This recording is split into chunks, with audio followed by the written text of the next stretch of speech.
নমস্কার বন্ধুরা, কেমন আছেন? ভালো আছেন তো? আমিও ভালো আছি। আর সুস্থ থাকবেন, সবাই ভালো থাকবেন, কারণ সামনে দুর্গাপুজো খুব তাড়াতাড়ি চলে এসছে এই বছর। আজকে রান্না দিয়ে শুরু করলাম, কারণ আমার বড় কন্যা সন্তানের জন্মদিন, শুভ জন্মদিন। তাই ভাবলাম একটু স্পেশাল কিছু বানিয়ে দিই। তো বানাচ্ছি একটু মটন, এই যে তারি, আলু আর পেঁপে ভাজি। মটন একটু পেঁপে দিলে না খুব ভালো লাগে, আমার তো ভালো লাগে। আপনাদের কার কার ভালো লাগে কমেন্ট করে একটু জানাবেন। আর এদিকে হচ্ছে পায়েস। পায়েসটা দুধটা বসিয়ে দিয়েছি। আর এই হচ্ছে গোবিন্দভোগ চাল নিয়ে নিয়েছি, সঙ্গে একটু ঘিটা দিয়ে মাখিয়ে এর মধ্যে দেবো। আগে দুধটা একটু ফুটে উঠুক, তারপরে কি কি দিচ্ছি দেখাচ্ছি আপনাদের। এই যে হালকা ভেজে তুলে দিলাম, কারণ কুকারে দেবো তো। তেল দিয়ে দিয়েছি, তেলটা গরম হয়ে এসছে, এর মধ্যে গোটা গরম মশলা দিলাম, এলাচ, লং, দারচিনি আর গোলমরিচ। দেওয়ার সঙ্গে সঙ্গে না পটপট করে ফাটে, খুব ভয় লাগে আমার। সঙ্গে সঙ্গে সঙ্গে সঙ্গে আমি কুচনো পেঁয়াজগুলি দিয়ে দিলাম, দিয়ে দিলাম, নুন দিয়ে দিলাম, তাতে না তাড়াতাড়ি নরম হয়ে যাবে আর লাল লাল করে সুন্দর ভাজাও হয়ে যাবে।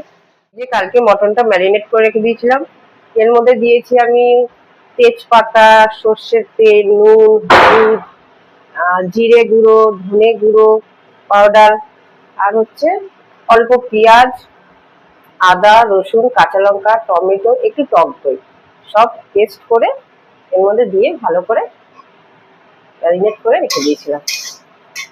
এইবার এইটা ভাজা হয়ে গেলে তারপর আমি এর মধ্যে মটনটা দিয়ে দেবো।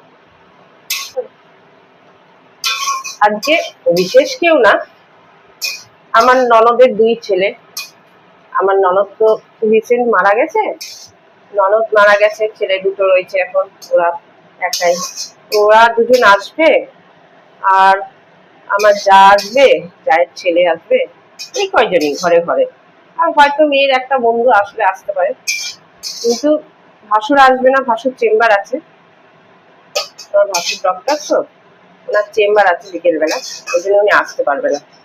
দেখুন বন্ধুরা, গল্প করতে করতে পেঁয়াজটা লাল লাল ভাজা হয়ে গেছে খুব সুন্দর করে। আজকে আমি আর আমার ছোট মেয়ে ওর জন্য একটা সারপ্রাইজ কেক অর্ডার করেছি। আমার বড় মেয়ে না খুব শাহরুখ খানকে ভালোবাসে, তাই জন্য একটা শাহরুখ খানের কেক অর্ডার করেছি। মানে শাহরুখ খানের ফটো দিয়ে সুন্দর করে, ওকে দেখাইনি, খুব চুপপুক করছে কি করেছে দেখার জন্য। আপনাদেরও দেখাতাম, কিন্তু পরে দেখাবো, এখন দেখালে না ও ঠিক বুঝে যাবে আর চলে আসবে দেখতে। টাকাটা একদমই ভাঙেনি, দেখুন বরফটা কাটেনি। একটুখানি দিয়ে রাখি হালকা সিমে করে, তাহলে বরফটা আস্তে আস্তে কেটে যাবে। কি মুশকিলে পড়লাম বলুন তো, ভাবতে পারিনি তো এরকম হবে। এই যে দেখুন পায়েসটা প্রায় হওয়ার দিকে, আমি এর মধ্যে এলাচ 2-3টে ছিঁড়ে দিয়েছি, এই যে দেখতে পাচ্ছেন।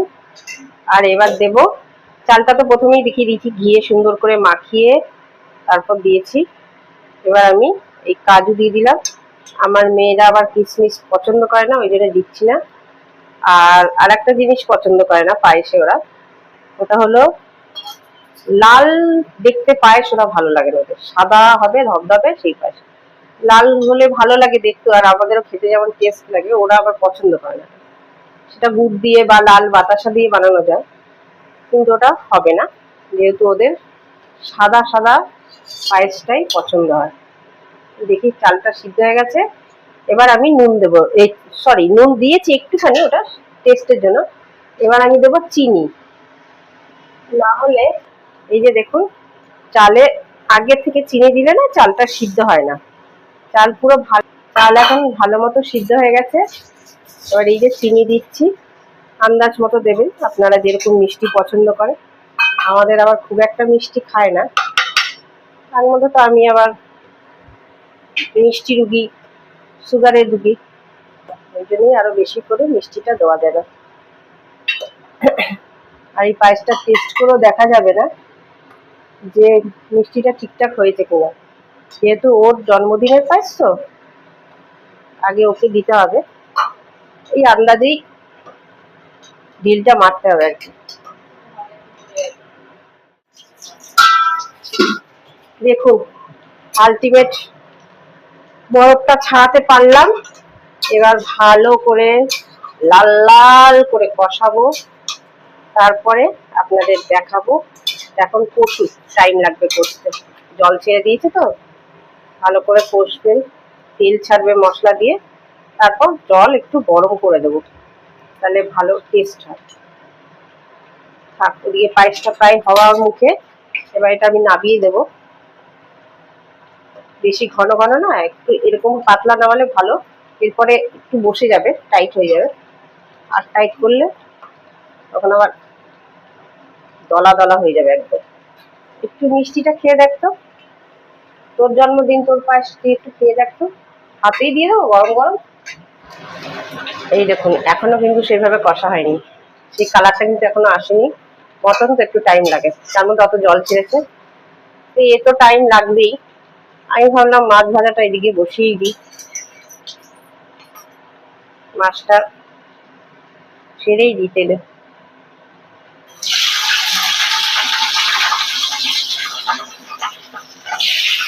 বাবা রে, ভয় লাগে আমার মাছ, একটু সরে সরে জানা ভাই বোনেরা, পাশাপাশি থাকতে পারি।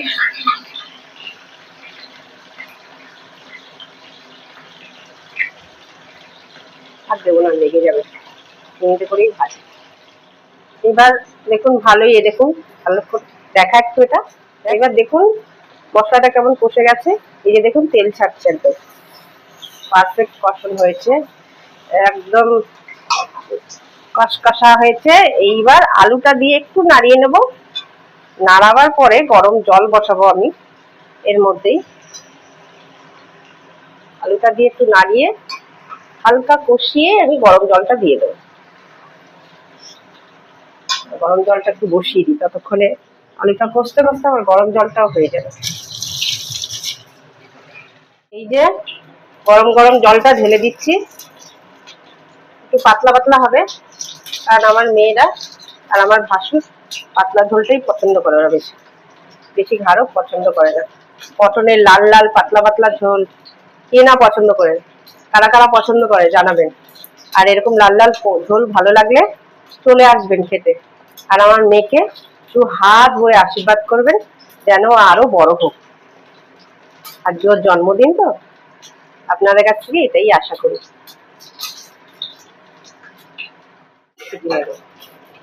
এইবারে এটা আমি এই কুকারের মধ্যে নিয়ে নেব, নিয়ে ঠিক দুটো সিটি মারবো, মারলেই আমার মটন রেডি। লাস্টে একটু আমি ঘি আর একটু গরম মশলা দিই, যাতে মটনের স্বাদটা আরো বেড়ে যায়। এই যে আমার মটন কমপ্লিট, দেখুন লাল লাল ঝোল, ঘি আর গরম মশলা দিয়ে পুরো রেডি। দেখেছেন কত সুন্দর। এবার মাছটা হচ্ছে প্রায় শেষের দিকে, মাছটা যেভাবে করেছিলাম আপনাদের একবার দেখিয়েছিলাম, ওই মাছই করছি আমি। শুরু হলো আমাদের বার্থডে পার্টি বিকেলে। দেখুন আপনারা কি সুন্দর ঘর সাজিয়েছে আমার ছোট মেয়ে, ওটাই ও করেছে লুকিয়ে লুকিয়ে। আর এটা হচ্ছে কেকটা, যেটা বলেছিলাম আমি দুপুরে। দেখুন সারপ্রাইজ গিফট, পুরো শাহরুখ খানের ফটো দিয়ে সাজানো। আর এটা হচ্ছে ঘর সাজানো, আর সবাই মোটামুটি চলেই এসছে সমস্ত কিছু। এবার কেক কাটিং হবে, আপনারা দেখুন। আর আপনারা ওকে ভালো করে আশীর্বাদ করুন, এটাই চাই, যেন ও আরো অনেক উচ্চ থেকে উচ্চতর জায়গায় পৌঁছায়। দেখুন কেমন ভাবে মজা করছে ওরা, সবাই আনন্দ করছে। এটাই তো আমাদের জীবনের সবচেয়ে বড় সুখ। সবাই ভালো থাকবেন আশা করি, আর একটু পেজটাকে ফলো করবেন, লাইক করবেন।